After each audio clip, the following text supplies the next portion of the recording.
Hello. Hi, everyone. I guess we're live.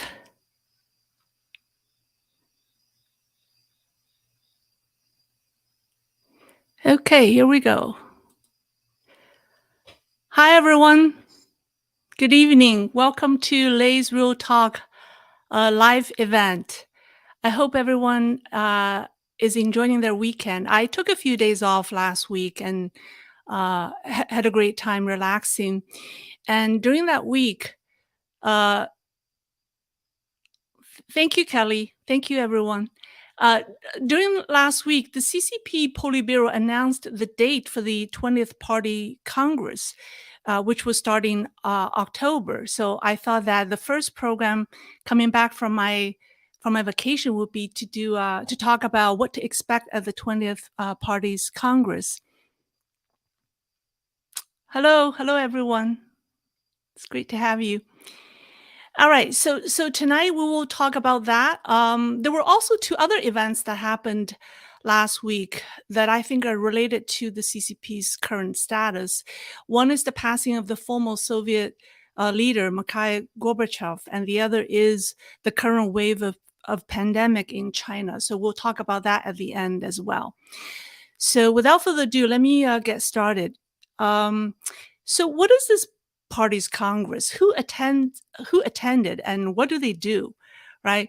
So, well, this Congress is held every 5 years. Over 2,000 delegates, vetted delegates from all over China are selected, and they represent the 34 administrative regions, including all the provinces, the direct municipalities, Hong Kong, and Taiwan is also represented there. There have been 10 delegates from Taiwan every Congress, and these are not the people who are Taiwanese living in Taiwan. These are the people who were born in Taiwan, whose family was originally from Taiwan. They currently live in China. I mean, they're all party members, so they've joined the CCP. So they have a Taiwan connection. But every year there are about 10 of them, 10 delegates from Taiwan that joined the CCP's Congress. Someone even suggested this year, given that Taiwan is such an important issue on the CCP's agenda, they even suggest to select or to elect, in their words, a Taiwanese delegate or representative in the Central Committee, in the CCP's Central Committee. We'll see if that happens. So these people convene in Beijing, and then their job is to elect about 200 CCP Central Committee members and about 160 alternates or backup. So then these 400 people that form the Central CCP leadership will elect 25 members to form the Politburo. And then the 25 people will select another 7 people to form the Politburo Standing Committee. And this is what the CCP called a centralized democracy, or some people translate it as democratic centralism. I don't quite understand what democratic centralism is, but centralized democracy is CCP's interpretation of democracy. And the democracy part is only a decoration, and centralized is the true essence of it, right? It is to centralize power. So if you think about it, the 90 million Communist Party members, first of all, I don't think there are 90 million Chinese Communist Party members in China. I think that number is inflated. But let's just use their number. Let's say there are 90 million. The 90 million members don't get to select their leaders. And then are there votes? Do they actually vote, right? Well, they have held votes in the past, but the result of the votes are only used as a reference. So, for example, during the Jiang Zemin's time, they had the 400 plus Central Committee members vote for who they like to be the next leader. And embarrassingly, the Jiang Zemin's chosen heir, Bo Xilai, got very few votes, or is one of the lowest ranking members who got. I mean, he got the least amount of votes. So I mean, they don't base their decision on the votes. So the votes are only used as a reference. So it's not an election, even though they use election, the word election in their publicity, and I see our media use that word as well. It's a top-down selection process, not a bottom-up election. All right. So the other question that has been on our mind is, will Xi Jinping continue as the leader? Based on the official Politburo briefing that came out on the 30th, it only has 2 sentences. The first sentence is basically saying how important the Congress is. And the second one is a long sentence that has like 350 words. It basically said one thing. It gave Xi Jinping's accomplishments high praises, and then basically said that she will continue to lead the party on their journey of great revival, whatever that great revival means. So it's unofficially declared his succession. When you compare this briefing to Xi Jinping's first briefing, the first party Congress, he as a leader, which was the 18th Congress, that one 10 years ago, that briefing mentioned the economic reforms twice. This one did not mention reforms at all. So this is consistent with his the message he sent after the Beidaihe meeting, where he kept talking about common prosperity. So what's on everybody's mind is who will be in the next Politburo Standing Committee, right? That's the 7-person committee, the highest governing body of the CCP that runs the country. So let's take let me do share screen. I'm using a software, and this is good. Can you guys see? Yeah. Okay. So all right. So here we have the 7 current Politburo Standing Committee members. And so historically, the CCP has had from 5 to 9. You know, the number of people in the Politburo Standing Committee varied from 5, which was the least amount, to 9. During Mao's time, he had 5, 6, 7, 9. So it really depending on the political situation. And after his death, during Deng Xiaoping's time and up to now, so in 1987 they had a 5-person committee, and then in the following 2 Congress they had 7.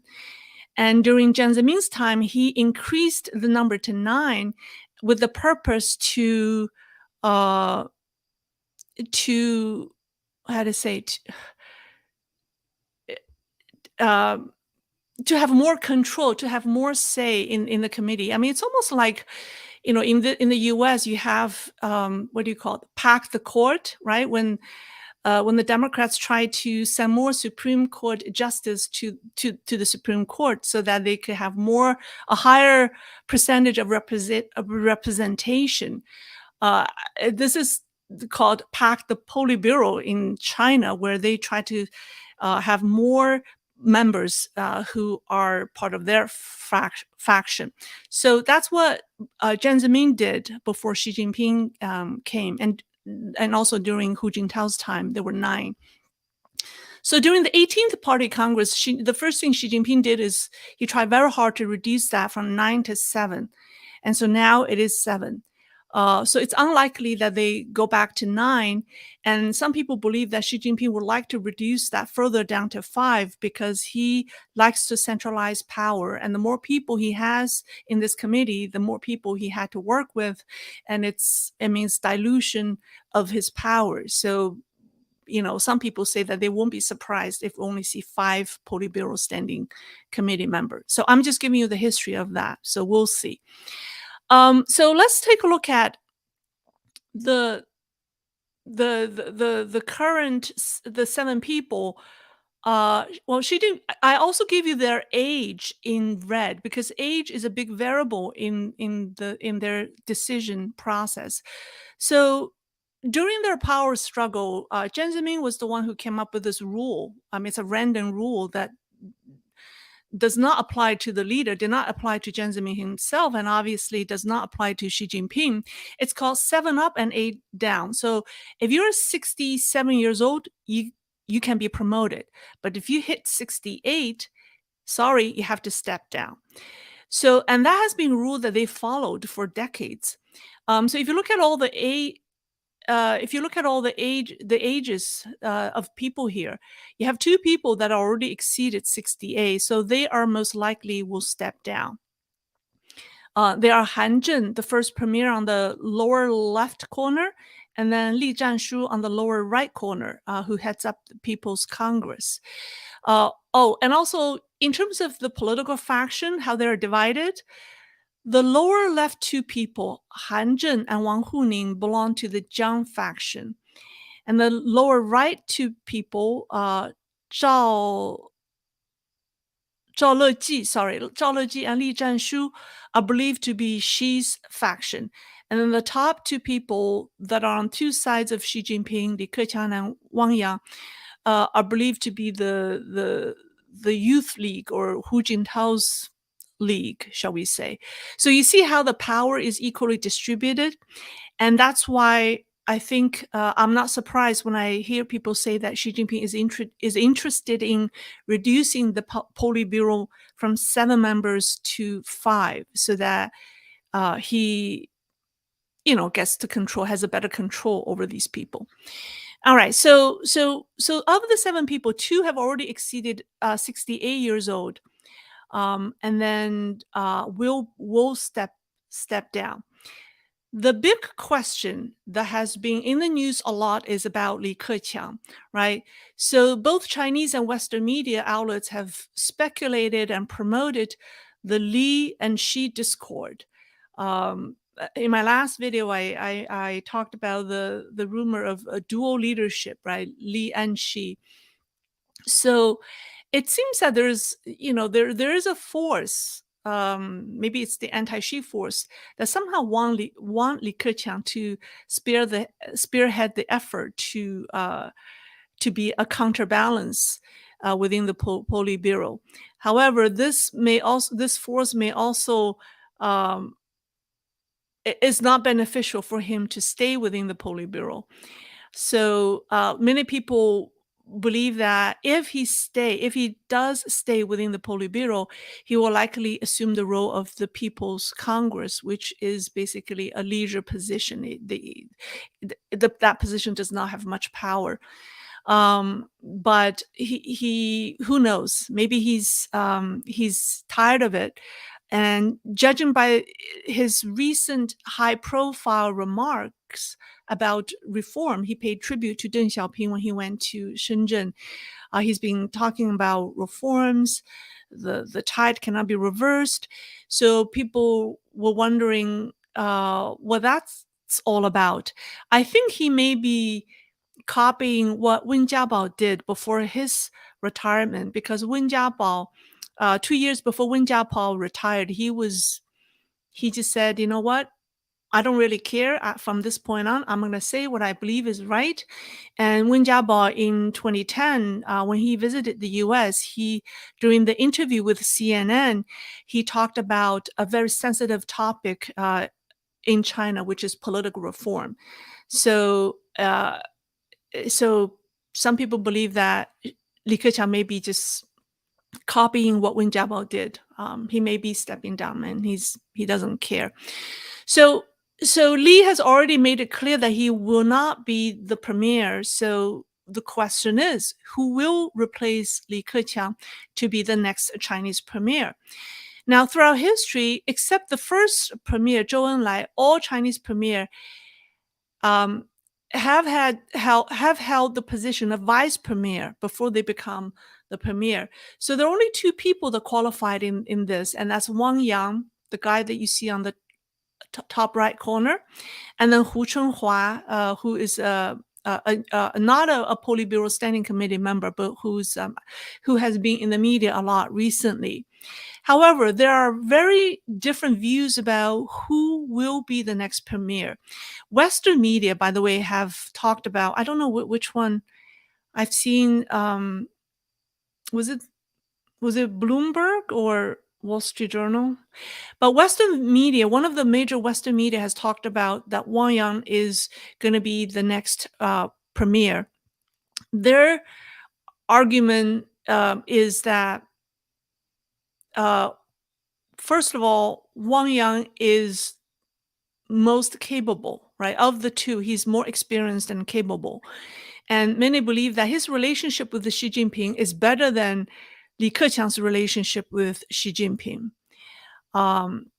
So that's one. Those people who's against this idea believe that even though he is getting along with Xi Jinping okay, but he's not trusted because he has been doing this, again, a leisure job, a job that's not very important. He heads the political consultative conference, which is a leisure job. It doesn't hold much weight. So that means that he's not someone that Xi Jinping can trust. So the likelihood that he will be the next premier is small. Now, people believe, I may as well show you the guy who is believed to be the next premier. The other candidate is Hu Chunhua, the guy in the center here, the second person from the left. Hu Chunhua's mentor is Hu Jintao, and he is Hu Jintao's chosen successor to replace Xi Jinping. He is recently in the media, is high profile in the media, so many people believe that he will be the next premier. However, those people who do not believe so give the reason that his current ranking in the Politburo. Oh, thank you. Caught China. Did I say your name right? Thank you very much for the donation. Those people who do not believe Hu Chunhua will be the premier is because his current ranking in the Politburo is not very high. So to promote somebody who's not even very high ranking in the 25-person Politburo, all of a sudden to become the second, to hold the second most important position within the CCP, they think it's highly unlikely. So I've given you both views, right? Those who think Wang Yang will be the premier and those who think who will be the premier and why. Some disagree with them, some agree with them. I'll give you my view. I think Hu Chunhua is more likely to be the next premier because from Xi Jinping's perspective, both Wang Yang and Hu Chunhua have been rumored to be Xi's successor. So they both pose, to some extent, a threat to him, right? So intuitively, he does not feel very comfortable with these two people because at one point they were both his successor, and but they are not his chosen successor. However, at this point, Hu Chunhua poses a bigger threat because of his age. He's only 59 years old. That means he's going to be around for another 10 years. So Hu Chunhua obviously poses a bigger threat to him. So by putting him in the premier's position, by putting him in the second most important position, that diminishes his chance of being his successor. Because once you're a premier, you're playing an important role. You're tied up building the economy, and that's kind of the role they carve out for you. He's because if you look at the CCP's history, those who play the role of premier often, the only very few exceptions, they're not likely to be promoted to be the CCP leader. Or even if when they did, like Zhao Ziyang, and they didn't last long. So they're like two different career tracks for the CCP leaders. So from Xi Jinping's perspective, he would rather put him in the premier position and then you stay there. And then he could promote somebody that he likes to be his successor. That's one consideration. And the other is Xi Jinping at this point need to build alliance with Hu Jintao because, his most formidable enemy is the Jiang faction, and he wants to He does not want to alienate Hu Jintao's people, because his his days, he has mission impossible, right? His job is, he has a lot on his plate to worry about. So and also Xi Jinping owe it to Hu Jintao. If it's not for Hu Jintao, he would not be the CCP's leader today. So from that perspective, he wants to do Hu Jintao a favor by putting one of his protege or successor to be the second most important person in in the premier position. So that's my analysis. Am I right? I don't know. We'll see in October, but I give you my reasons. Okay. All right. So now let's take a look at let's go back to the other chart. Let's take a look at the other people. Are they going to stay or are they going to step down? So the first person we want to talk about is Wang Huning, the guy in the lower, in the second from the left in the bottom row. This guy is called the political makeup artist for the CCP leaders. He has been the political theorist for the past three CCP leaders, from Jiang Zemin, Hu Jintao, to Xi Jinping. And the fact that he's in the Politburo is very unusual, because he really broke the protocol. Never before him had there been and somewhere from academia, a scholar or a theorist who have never hold any party position, being in the top governing body. So he really, broke the protocol. He is also the ones. Somebody, which I think was it Wall Street? Yeah, it was Wall Street Journal had a op-ed. Somebody called him the most dangerous man in the world, because he is the one who steered Xi Jinping to the left. Right? He's the mastermind behind Xi Jinping's thoughts, and he's the one who steered Xi Jinping to the left. And some people say he is Jiang Zemin faction's best weapon against Xi, because they placed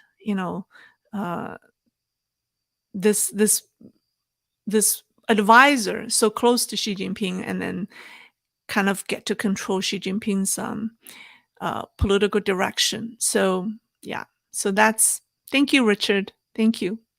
So this is definitely, I think there's a reason why he's called the most dangerous man in the world. However, recently his power he's kind of being marginalized, and his authorities and power have been kind of reduced, because Xi Jinping has already sensed that he's being, to some extent, tricked by the Jiang faction by moving so fast into the left lane. So some people believe that if Wang Huning steps down, it's probably because Xi Jinping wants to find a scapegoat. Because he wants to. He's saying, "Oh, maybe I made a mistake. I went too far left, and therefore I need to find a scapegoat." But it's hard to say, because within the CCP's power struggle, he's under 68 years old.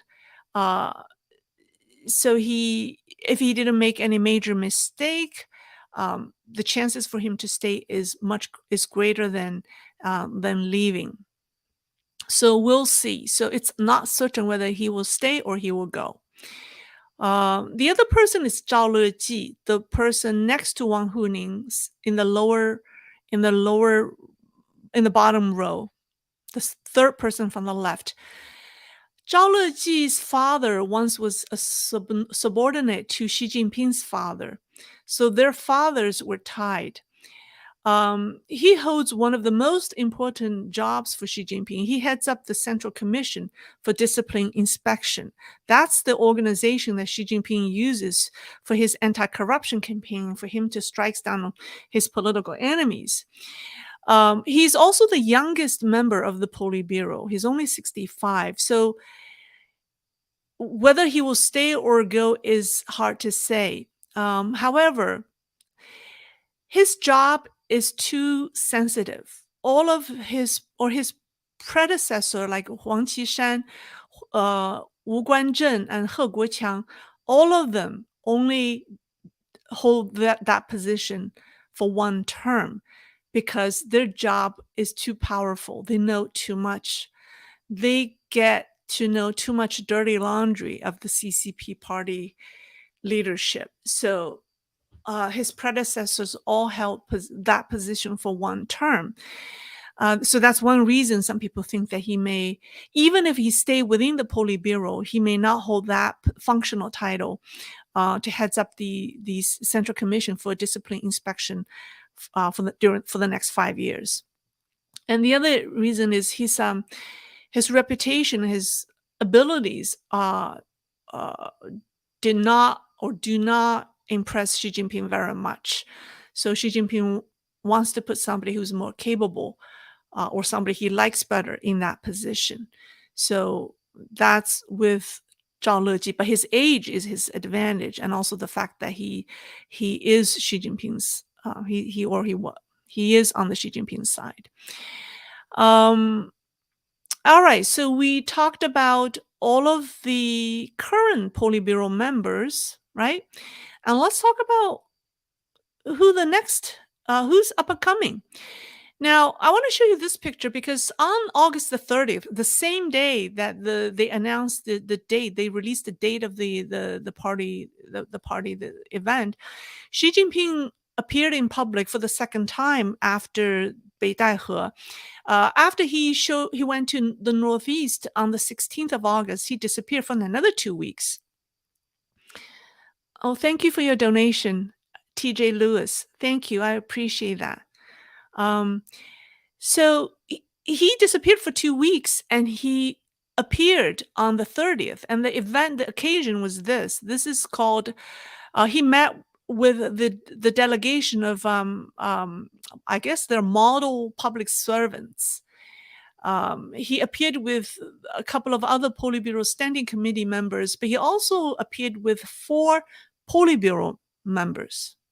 Okay, the Politburo members are the 25 people governing body, and then the Standing Committee member are the 7 of the 25.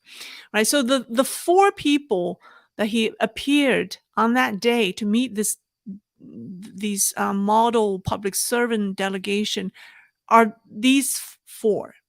And people say that these 4 people give us a lot of hint of the ones that are most likely to be promoted to in the 7-person committee.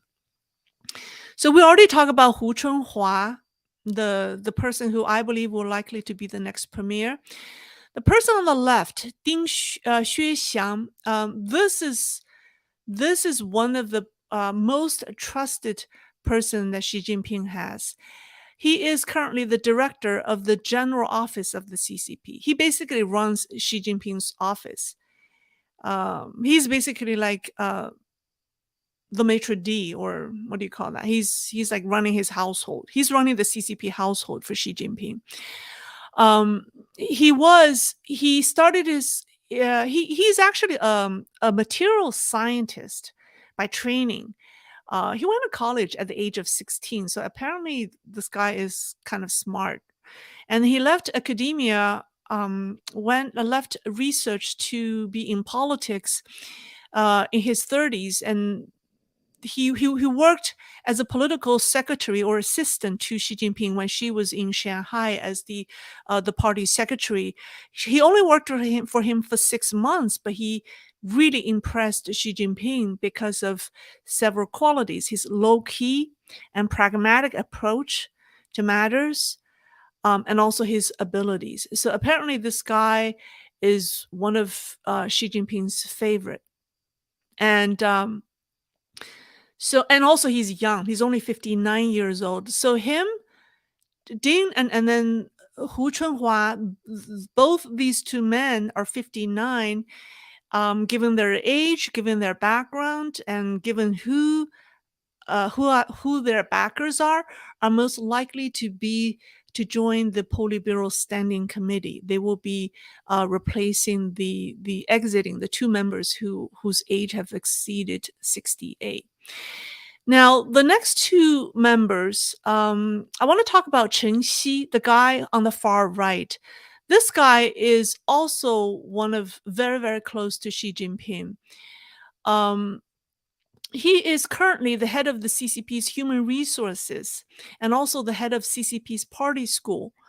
Um, he also knows all the dirty laundries, because when you're the head of HR, you know all the dirty laundries of CCP leaders' families, their assets, you know. So he also is a very powerful figure within the CCP. He went back with Xi Jinping. They went way back in 1975. They were roommates. I want to show you a picture. Here we go. This is a picture when they were both attending Tsinghua University in 1975. They were in the same program. They study what, chemistry, or I think it's or chemical engineering, something like that. And then they're the same age, and they both love sports. And most interestingly, Xi Jinping tried to join the party, the CCP, 9 times. He submitted his application to join the CCP, but was rejected 9 times because if his father was implicated. His father was in a anti-CCP clique that Mao like reprimanded. So because of his father, she had a hard time, in his youth. He really had a hard time during his youth, trying to join the party. And then Chen Xi, the guy. So Xi Jinping is the young man in the front, and then Chen Xi is the man behind him. Was his roommate, and he was the party secretary of the student party secretary. So he was the one who kind of accepted Xi Jinping, into the CCP. So without Chen Xi, Xi Jinping isn't even a CCP party member. And then, so I think that just shows you their bond. So I'm sure Xi Jinping would very much to like this guy, Chen Xi on the far right, to be in the Politburo Standing Committee. However, his age is not helping him. He's already 68 years old. So if you follow the rule, he is too old, right? So that's his disadvantage. Now, the other person I haven't talked about in this chart is Huang Kunming. He is currently the Minister of Propaganda. He heads another important CCP apparatus for Xi Jinping. He served in the PLA when he was young, and then he's from Fujian province, where Xi Jinping started his career. So when Xi Jinping was the party secretary in Zhejiang and Fujian, Huang Kunming was working under him. So they have a long history of working together. So he's considered an important member of Xi Jinping's faction. He is 65 years old, so he has the potential to be promoted.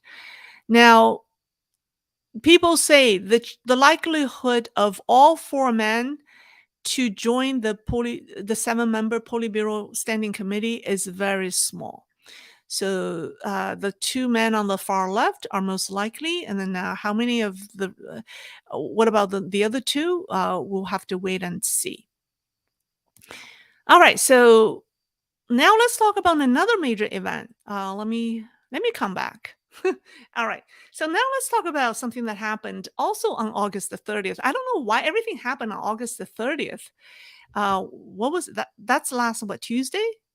Right? That's last Tuesday. Yeah. Thank you, William. Thank you. Former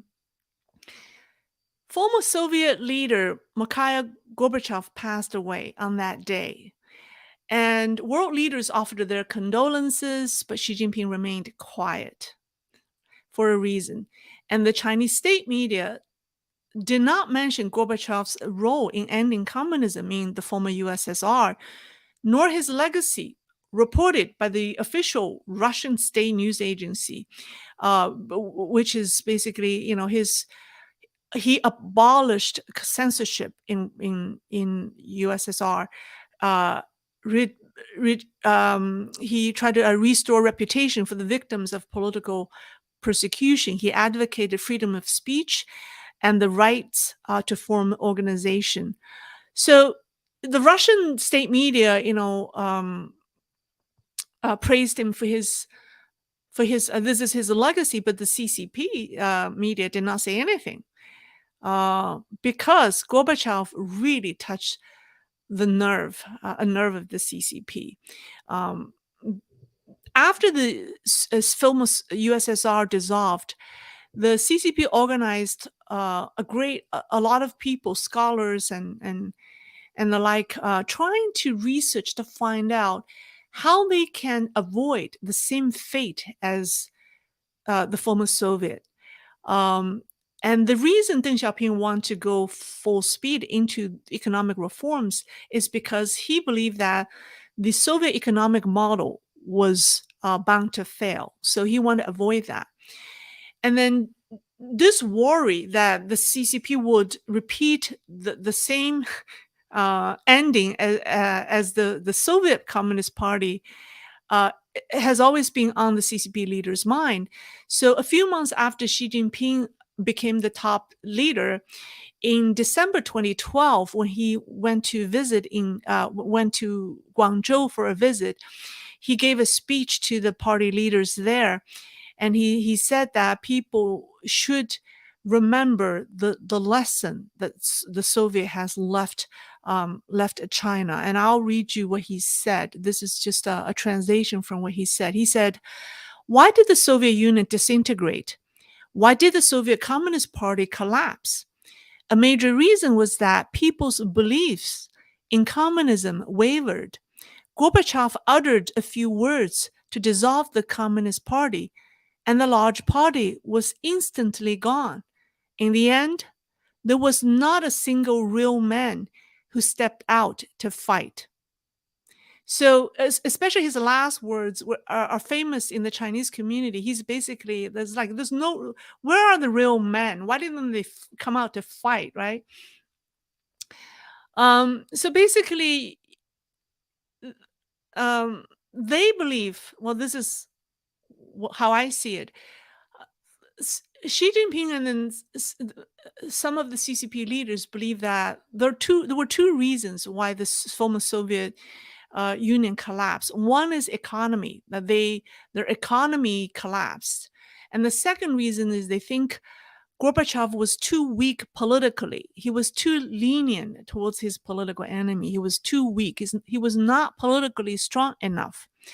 So they believe that as long as we have money, as long as our economy is strong, and as long as politically we stamp out the political enemies, we hold on to our value and belief system, we will prevent the same fate as the Soviet Union. That's what their thinking is.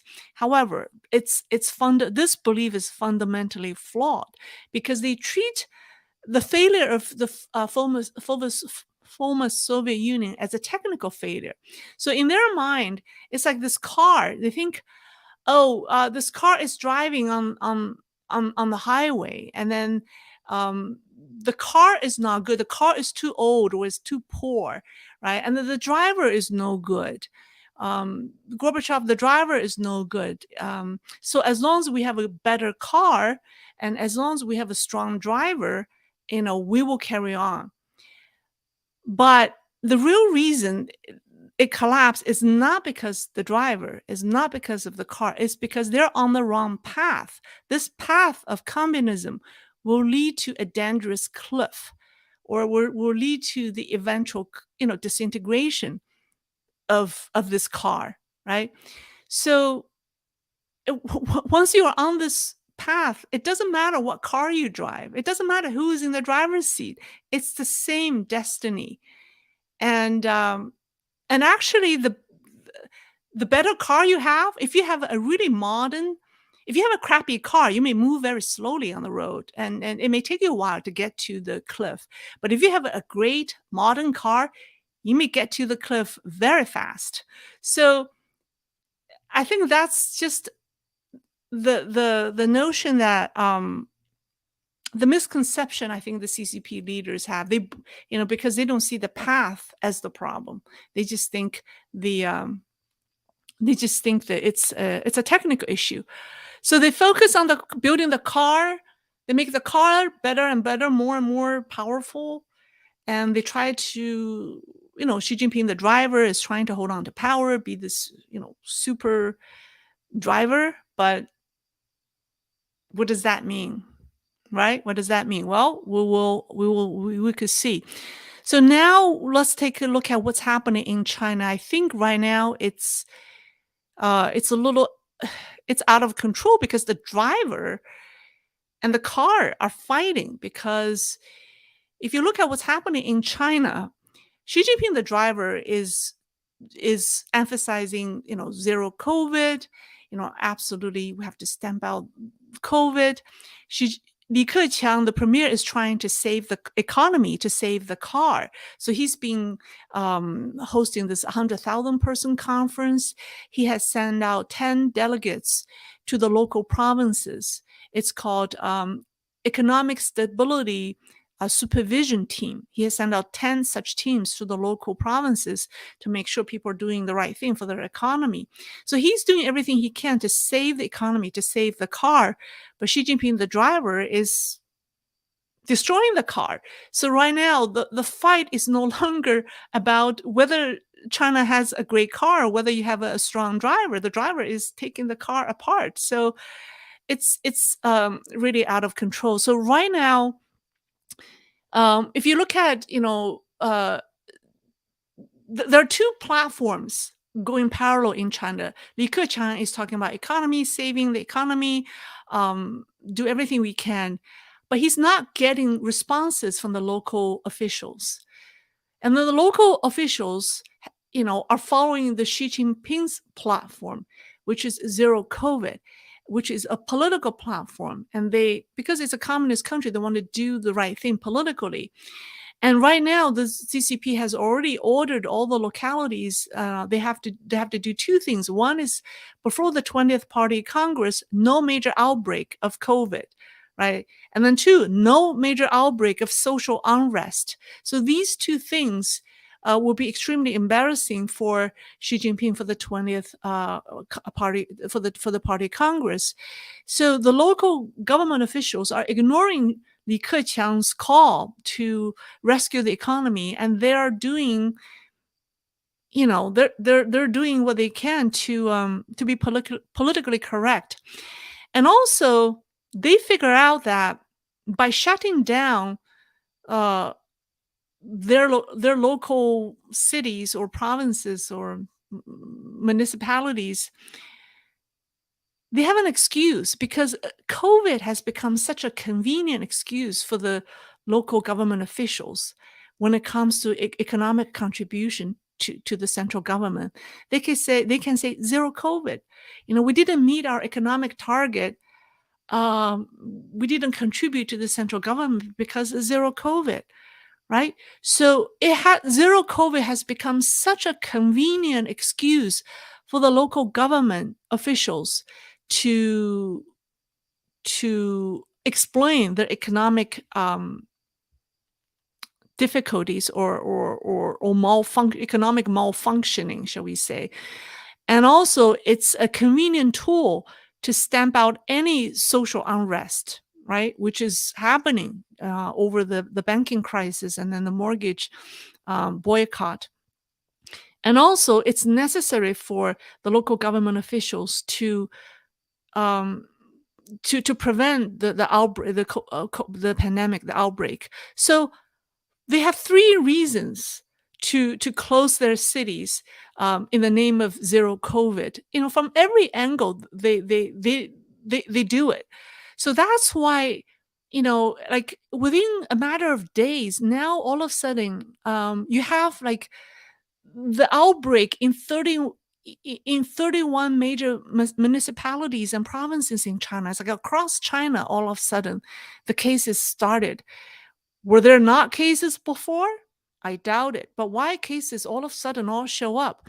And then you have at least 9 major cities that has populations over 10 million, and all of a sudden have entered in a state of um, lockdown or semi-lockdowns. And listen to these cities. There are Shenzhen, Chengdu, Chongqing, Tianjin, Wuhan, Dalian, Shijiazhuang, Harbin, Guangzhou. So these are all major cities, industrial and economic cities. They've all entered semi or complete, lockdowns. Excuse me. And for example, Shenzhen, right? Shenzhen is a major high-tech and manufacturing base for China. It has a population of 18 million.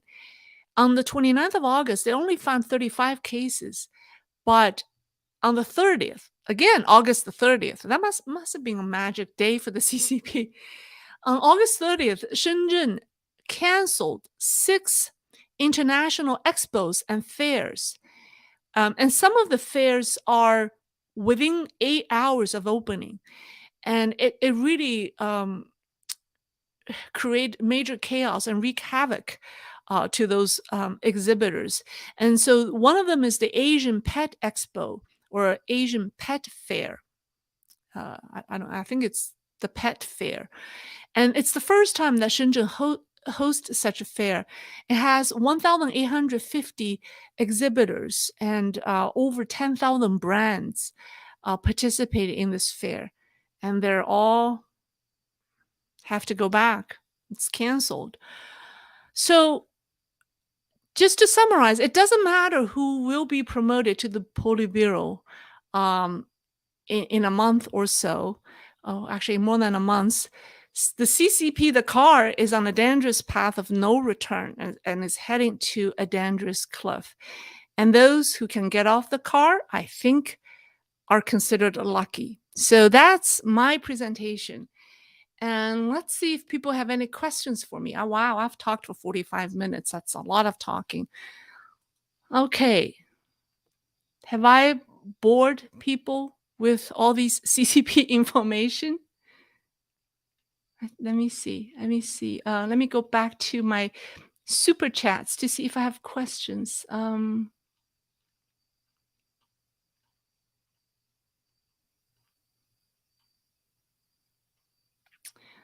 Okay, let's see. Wow, there are a lot of discussions.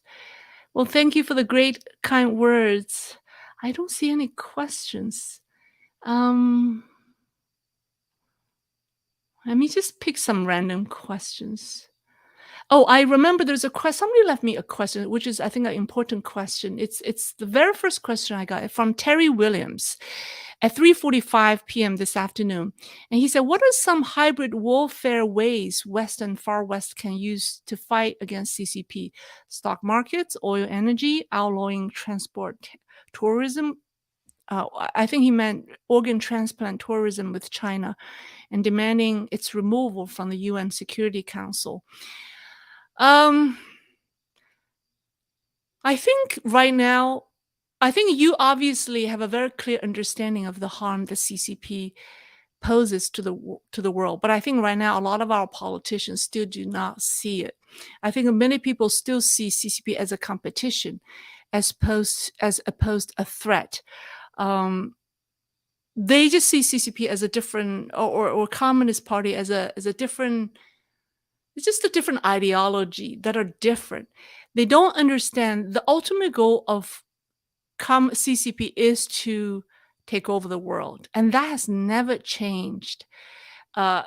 Many Westerners want to go back to the Deng Xiaoping time. During, they think, oh, it wouldn't be great if we just go back, but Deng Xiaoping's platform was 韬光养晦, which means stay low, hide ourselves, grow our economy, gain power, be rich before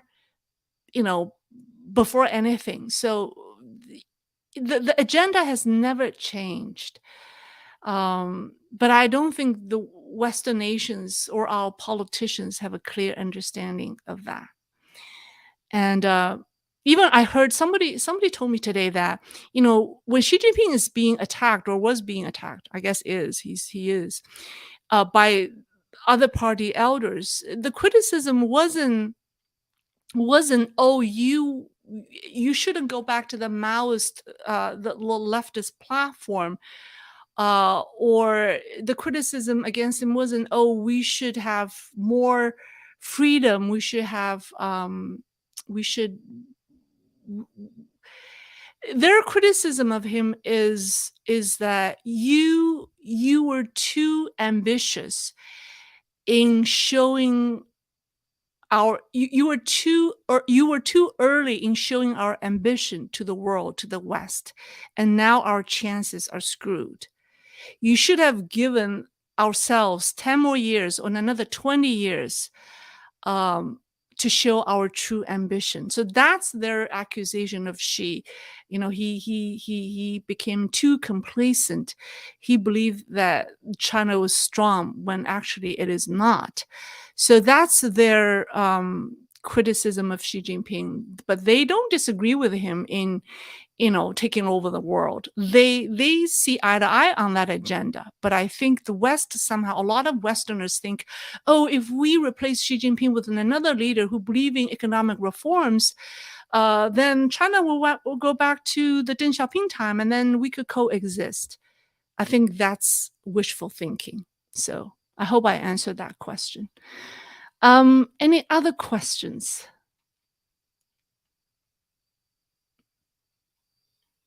Okay, I think I have a question from William Warren. Where are the real men in the CCP who will fight the mortgage boycotters? That's a good question. Well, they are, right? They are. You mean fight for the mortgage, fight for them, or fight them? Uh, let's see. Let's see. Do I have any? Thank you, Craig. Thank you, everyone, for. Let's see if people have any questions. So they're using lockdowns as an excuse to cut industrial production. Uh, all right. So I have. Sorry, I kind of. Okay, so last comment, I think from Adam, I think they are destroying everything because they don't want people to be wealthy. They are scared because they see how much power the billionaires have in American politics. Um, they are not scared of billionaires. They want to control billionaires. Yes. Yeah.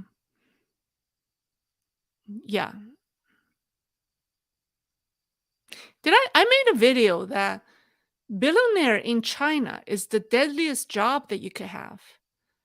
It's the most dangerous job to be a billionaire in China. Uh, so if you want to live well, don't be a billionaire in China. What are your thoughts on how Australia didn't bow down? I think Scott Morrison, I really think he did a great job by standing up to the CCP. I think the current administration should continue to do that. CCP is a paper tiger. Did you notice that let's talk about the shutdown, Taiwan's shutdown of the drone, the Chinese drone, right? It's very interesting. You look at the online comments, the before and after. Before, it was um it's just funny how after Taiwan shut down the drone, and all of a sudden, the CCP media or the propaganda, the mouthpiece went quiet because it's a test. It's test to see Tsai Ing-wen, do you really stick to what you say? I think it's a test. There are a lot of politicians who could say utter strong words, but do they really have the guts to practice what they preach, right? So it's a test. I think CCP is constantly creating these instances to really test the West's determination in defending Taiwan. It's also testing Taiwanese government's determination in defending itself. So I'm very happy that the Taiwanese government, you know, um, responded to that test well. And you could see that CCP immediately, their propaganda mouthpiece immediately went down. They went quiet because they don't want to escalate this to make it out of control before the party congress. Would you recommend that no one invest in a Chinese company? Of course not, because the Chinese stock market is not a. It's I think it's worse than a casino, because at least in a casino, when you gamble, the rules that you have to follow.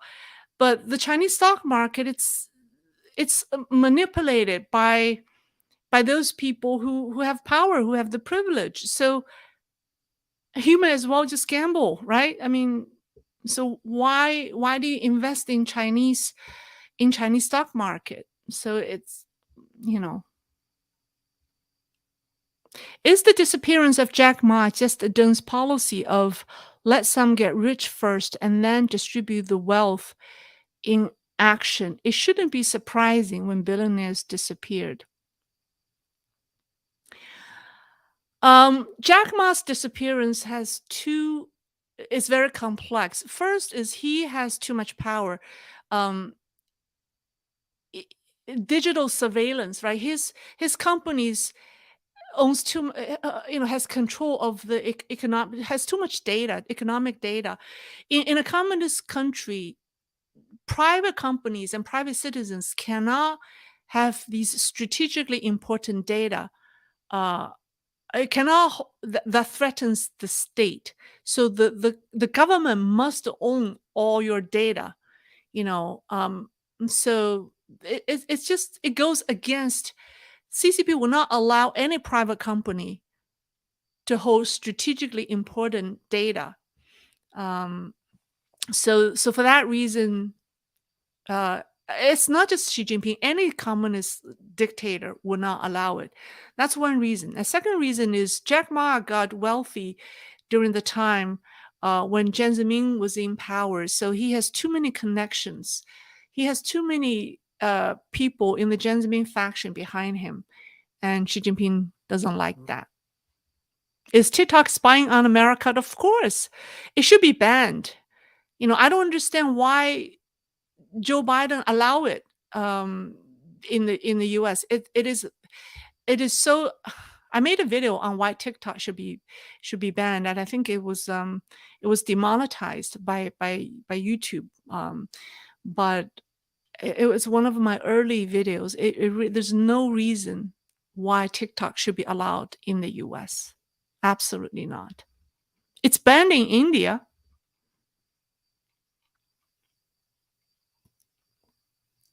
Some politicians got the China problem correct, but they have a smaller voice.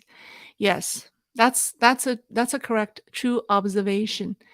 Um, is there a real chance she will not be the leader of China? Um, there is still a chance. I think from what I read, nothing is certain, right? Because given the ugly nature of CCP power struggles, anything is possible. So yeah, I think there is a chance. Yeah, because from now until October 16th is what we have, 1.5 months away. Yeah, it's still a lot of time for things to develop and grow.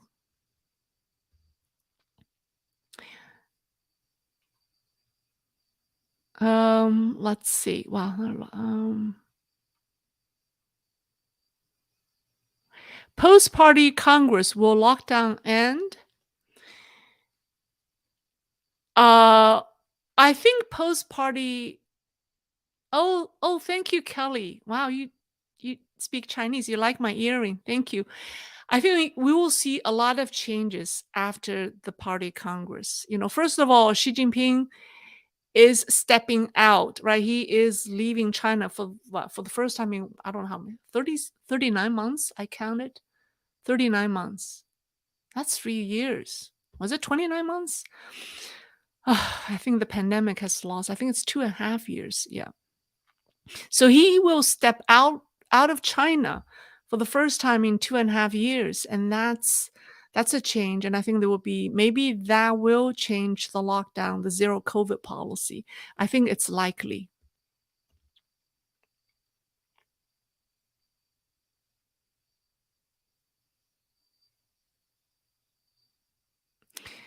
Okay, so let's see.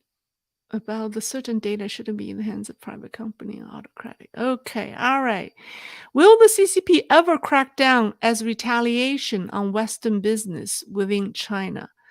Is this a risk? Will the CCP ever crack down as retaliation on Western businesses within China? Is this a risk? I think it depends on the direction of the Sino-US competition. Um, the- I think it's likely. Um, I think it's likely. It depends on. I mean, it will use that. It will use that as a threatening chip. I mean, that's a topic worth a video. So I'll probably make a video on that topic. What's the risk of Western companies being used? Um, or will CCP weaponize uh, the business opportunities of Western companies in China in the current geopolitical competition? Right. That's a topic. It's a very good question. Okay. TikTok is only allowed because U.S. court system disallowed a ban on TikTok. That's very sad. Um, all right. Google Translate, but translation doesn't change facts. Okay. Google Translate.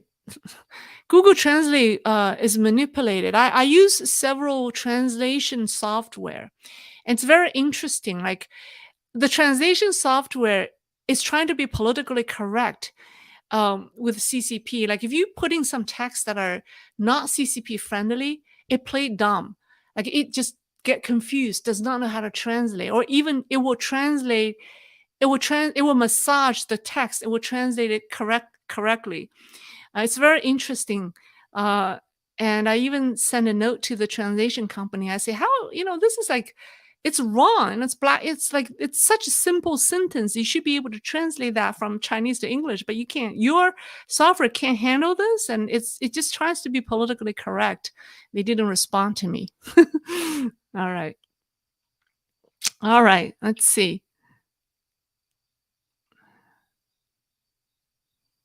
Hi, Lei. How many years does the CCP still have? And what do you see its main ignition for its downfall?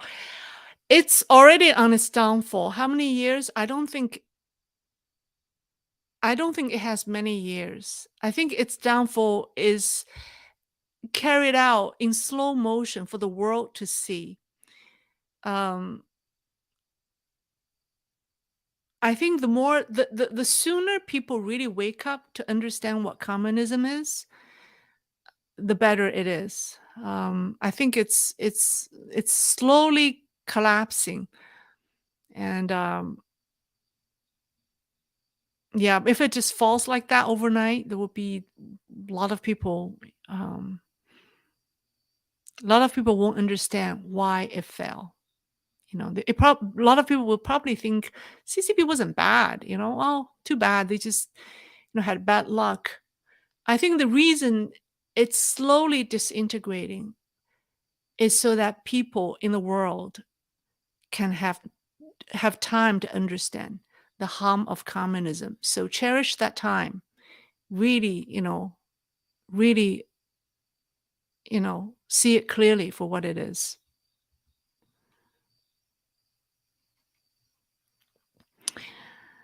All right. So let's see. It's been a little over an hour. I tried to wrap up in an hour. If people don't have questions for me, I'd like to say goodnight. Any other questions? I could take one or two questions. Let's see.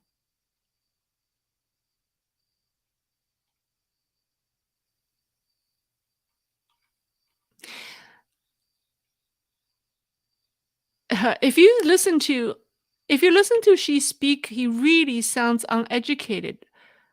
What do the Chinese think? Oh, Chinese has made fun of him.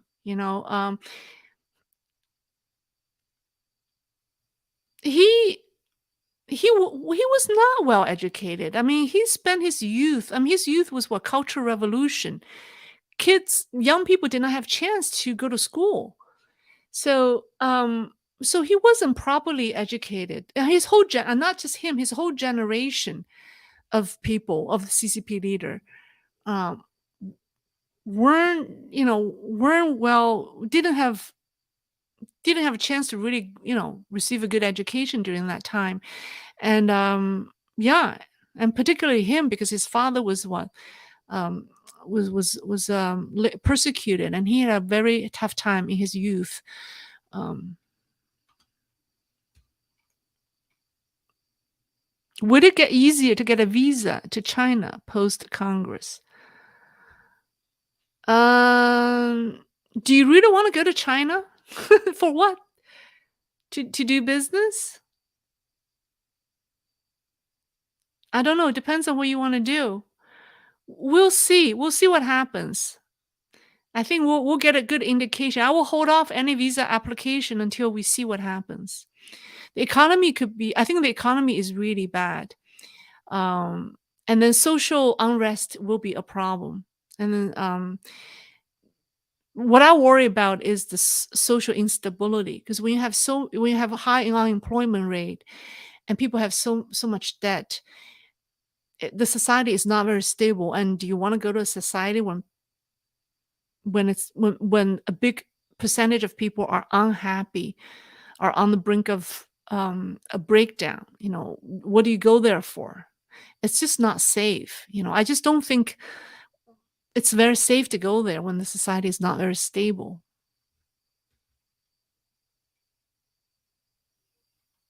All right. Thank you. Thank you for all the encouragement and the donation. It's great to come back, and we will we will let me know if I do this every week, what works for you. If I alternate between weekends and weekday nights, is that okay for you? If I do this once a week, because I don't want to always do it on a weekend. It kills my weekends. So if I alternate between weekend and a weekday night, I hope that will work for you. Let me know. Leave me comments. All right. Oh, thank you. Thank you, everyone from Lithuania. That's excellent. Every day. Okay. All right. Wow. Wuhan Institute of Virology. All right. Okay, good. Well, thank you, everyone, for joining me. And I wish you a great weekend, and I'll see you next time. Okay. All right. Any day. All right. Bye.